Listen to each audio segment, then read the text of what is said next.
Hello everybody, this is Gabby's Games and welcome back to Crossout 101.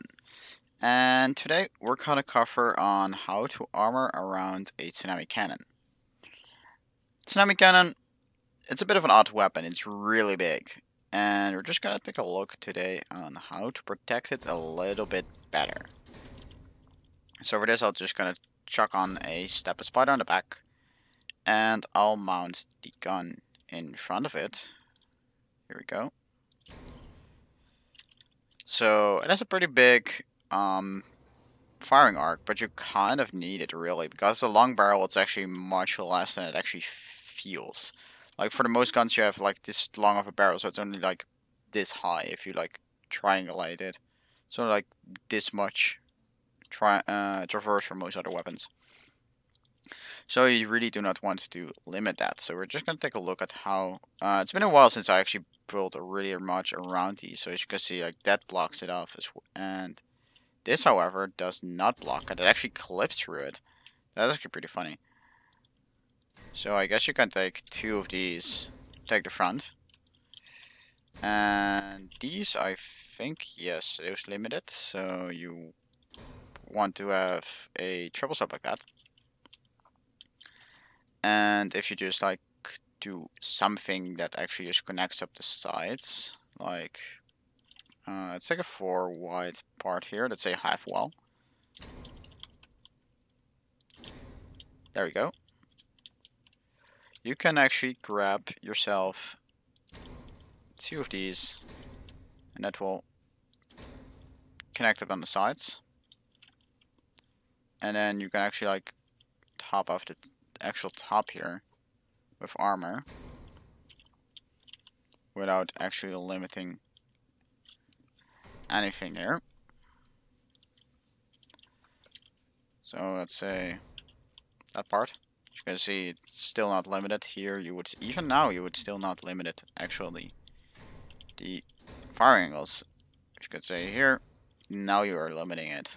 So even though you cannot like if you cannot put it like this sadly, but like you can pretty well like probably armor around this gun. Really. Let's say we're gonna do it like that. And I think we can like still do it a little bit more. As you can see, here we go. That armors it even more. And let's just check one such thing here. That doesn't work, however, so looks like this is kind of it. It comes to armoring the gun. It's pretty thick armor, really. That's actually gonna protect your gun quite long. Adds effectively adds like 250 to 300 armor onto this gun in terms of protection. And that's really it. Like, it does have some rear space here that you can like fill up with. For whoops, this one. A little bit of 45-degree angling stuff here that you can use. But you really have to like use these two right here, triple slopes. Those actually really help because they're just right there and they just fit right there and they really do the job. Like you can actually you can wow. You can actually like otherwise do it like you cannot put these ones in, but you have to put like the wide slope variant in, and I think whole parts variant as well can go. No, whole part variant not, just wide slope. Here we go. Actually, not. Wow. Only these little ones. That's actually pretty interesting. And it's only in this little section, and that then it goes up. But you can also like use it this shape. That also works. And now I really want to test one thing. Does this fit right here, or does this fit right here? Wow. Does that limit the gun? No, it does not. So I guess we're instead of using these, we're gonna use those two. And then we're gonna stick on two of these. And then two wide slopes, I think. No. That doesn't fit. Just a little bit experimenting here as well, I guess. I think that's the best way to armor it. If you want to like use a little bit more parts, you can get a little bit of armor there. But if you just want to save armor parts, just triple slow part here and a triple slow part here really just does the job. If you want to go for the top section, you can probably just use a rear door like this. And otherwise, you can actually use, if you want to like make it look pretty, you should just grabbing yourself something like a strike by 2 or some other armor parts like that. And then use ABC panel 2 on the side. Oop. And well, guess you're probably gonna need some space underneath here for like wheels, and then you just connect it up to the cabin. So if you just want to like make it look pretty, you can do it like that, or like make it even longer, and then continue to something like this. If you want to make it in one seamless vehicle part, kind of, so to say. Then you're probably going to use a long pipe shield right here, and armor triple slopes and here.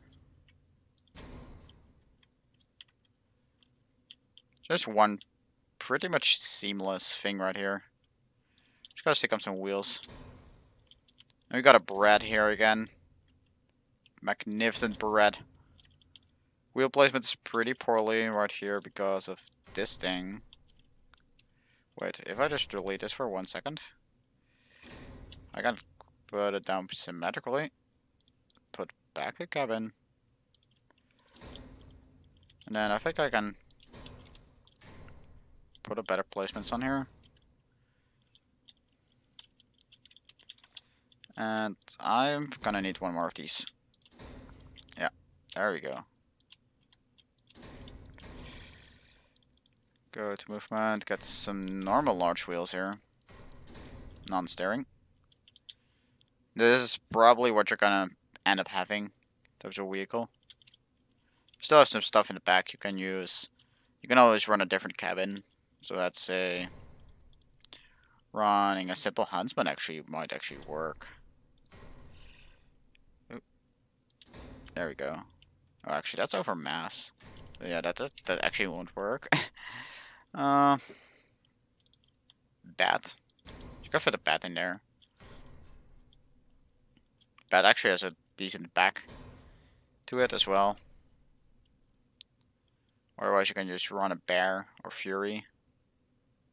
They don't have great rear ends either, so. Carapace even. Because why the heck not? Gonna use that fatty. But I think that Steppa Spider here is probably the best cabin. It's the shortest one as well, and it actually fits in the closest right here towards the front. And that's really it. You can of course copy this to 2 guns if you have something bigger. And then you just probably want to like interconnect them a little bit, like on this side. And like you want to use stuff like strike plates to actually like do this section right here. But that's gonna cost you a little bit more parts, so you do have to watch out for that. Anyways, I'm just gonna keep it short today, just this little video. And I'll catch you guys all later. Bye guys!